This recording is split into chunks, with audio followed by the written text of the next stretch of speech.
Dentro de poucos dias, nós teremos na Austrália um encontro da cúpula do G20, o grupo das 20 maiores economias do mundo, do qual o Brasil faz parte. A presidenta Dilma já seguiu para lá, onde terá a oportunidade de ter reuniões bilaterais com alguns dos principais líderes mundiais e de levar a sua mensagem segura sobre os compromissos fundamentais que assumirá para os próximos 4 anos de mandato. O cenário internacional ainda está muito deteriorado em função da terrível crise que se abateu sobre a economia global. A zona do euro ainda não conseguiu se reerguer. A França, por exemplo, segundo a maior economia da Europa, não deve alcançar 0,4% de crescimento este ano. Na Alemanha, que é um motor da economia do continente, o PIB tem apresentado retração e o crescimento também foi revisado para baixo, hoje na casa de 1,2%. No nosso continente, nem os Estados Unidos retomaram o seu vigor habitual. A ligeira recuperação macroeconômica do país não foi capaz de impedir que o presidente Obama sofresse um grande revés nas eleições legislativas da semana passada, quando perdeu a maioria dos assentos, tanto na Câmara quanto no Senado. Isso tem explicação pelo fato de os cidadãos americanos terem diminuído sensivelmente o seu poder aquisitivo com a crise, não estarem experimentando aumento de renda ao longo desses anos e, em razão desse quadro difícil, amargarem o maior nível de desigualdade social em mais de um século.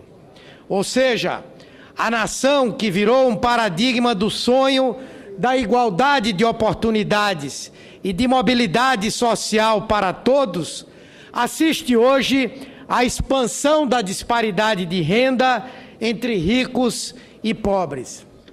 Nem as economias emergentes escaparam dos males dessa crise internacional. China, Índia e Rússia, por exemplo, estão em forte desaceleração econômica e, consequentemente, contribuirão menos com a retomada do crescimento global. O Brasil, na condição de economia emergente, obviamente também foi extremamente afetado. Algumas de nossas projeções macroeconômicas não puderam ser alcançadas, projetos tiveram que ser revistos e alguns planos redimensionados. Mas não houve qualquer mudança de rumo em relação a alguns dos pressupostos básicos para o que entendemos ser fundamental ao desenvolvimento sustentado do nosso país. A presidenta Dilma tem sido intransigente em manter a inflação sob controle. É absolutamente compromissada com as metas de responsabilidade fiscal e, sobretudo, mantém a inarredável posição dos nossos governos de não transferir para a população, especialmente para os mais pobres, a conta por qualquer ajuste econômico que precisemos fazer.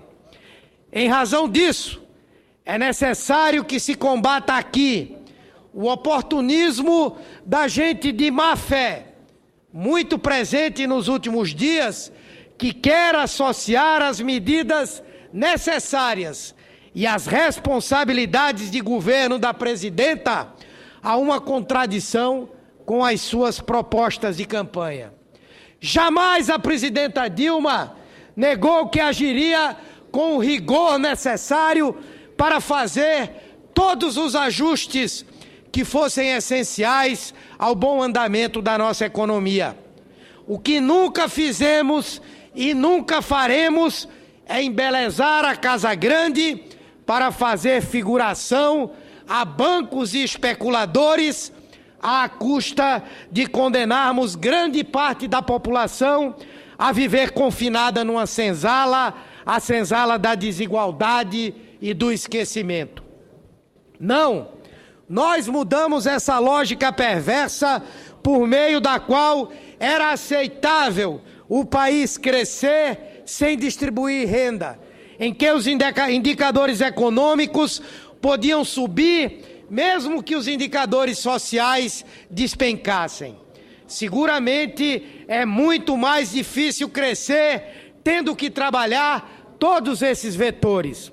Mas foi para isso que os brasileiros brindaram o PT com 4 eleições presidenciais consecutivas, para que implementássemos e aprofundássemos o trabalho de desenvolvimento econômico combinado com inclusão social. Somos, aliás, segundo o recente estudo da Universidade de Harvard, o país mais avançado em desenvolvimento social entre os que compõem os BRICS, grupo que integramos com a Rússia, a Índia, a China e a África do Sul. De forma que todos os ajustes efetuados são mais do que uma necessidade, uma obrigação da Presidenta da República. É falacioso querer, por exemplo, associar o aumento da taxa de juros efetuado pelo Comitê de Política Monetária, que já vinha nessa trajetória como forma de manter a inflação convergindo para o centro da meta, como um ato fora de projeção. Aliás, durante o governo Lula, durante o governo Dilma, sempre que necessário, o governo lançou mão desse instrumento de política monetária para que o controle da inflação não fosse perdido. É inaceitável atribuir um viés eleitoral a uma decisão típica das competências da Agência Nacional de Energia Elétrica, como a de autorizar reajustes em tarifas defasadas. Isso aconteceu em todos os anos. Não queiram os desinformados e os de má fé comparar isso aos tarifaços amplos, gerais e restritos que alguns candidatos chegaram mesmo a propor durante a campanha. Não foi a presidenta Dilma que prometeu tomar medidas impopulares. E não as tomará. Não foi ela quem anunciou rédeas soltas para o Banco Central e a redução do papel dos bancos públicos. E não os fará.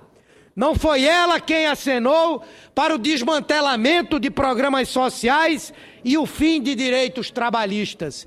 E não os aplicará. Talvez por isso Dilma tenha recebido a confiança da maioria dos brasileiros para seguir mais 4 anos governando o nosso país. Então, quero registrar aqui que a presidenta tem a disposição e a firmeza necessárias para manter o Brasil nos trilhos, com a força de uma locomotiva que avança sem deixar nenhum dos seus filhos para trás. Todos os ajustes que forem necessários serão feitos dentro dos deveres e das responsabilidades que lhe competem. Mas ao contrário do que acontecia no passado, essas medidas levarão em conta, antes de tudo, os brasileiros e o fato de serem transitórias.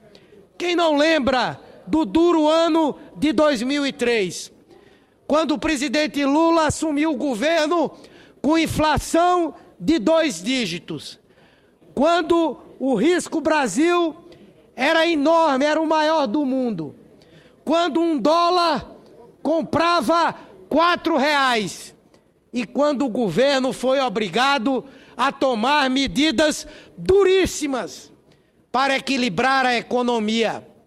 Porém, a partir de 2004, vivemos o ciclo importante de crescimento, de desenvolvimento do nosso país. Portanto, essas medidas, antes de tudo, têm um caráter absolutamente transitório. Não haverá ajustes que gerem queda de renda. Não haverá ajustes que provoquem aumento das desigualdades.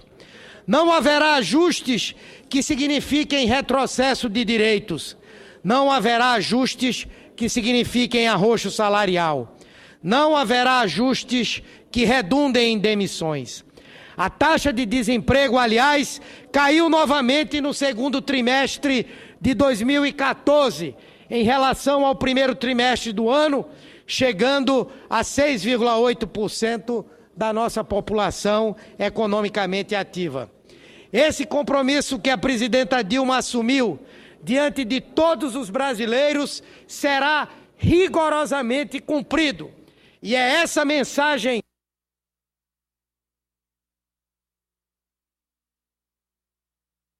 presidente, da solidez de propósitos e de firmeza da nossa economia, que será levada aos líderes mundiais na reunião da cúpula do G20. Reunião, aliás, na qual se fala na adoção de um chamado PAC global, nos moldes do que implementamos aqui no Brasil, como forma de tentar acelerar o crescimento mundial nos próximos 5 anos em pelo menos 2 pontos percentuais. Nessa empreitada, o Brasil contribuirá com algo em torno de 50 bilhões de dólares em investimentos em obras estruturantes. Ou seja, somos um modelo para o planeta em uma série de grandes iniciativas, como a redução da pobreza e da desigualdade social. E não há nada que seja capaz de tirar o nosso país